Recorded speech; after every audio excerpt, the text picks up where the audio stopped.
hello guys तो मु आपण मानकु गोटे किचन रूम देखौछि जोटा कि पेटी रे बना ହେଇଛି ଆଉ ଆମର ଏଇଠି ଅଛନ୍ତି କଣ ତମେ इंटेरियर डिजाइनर ତ ତ ସେ ଆମର ବନେଇଛନ୍ତି ଆମ डिजाइनर मैडम एटा देखंतु केमती ହେଇଛି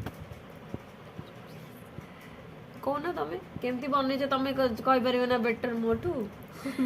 सो एटा सनबोर्ड रे बनीची एंड एटा होची फ्रीज एंड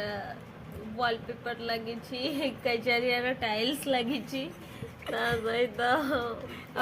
एटा बनईच जो कोन स्लैब स्लैब एटा कोन खोली मॉड्यूलर किचन नहीं एबे एटा खुली बनी ना अधा है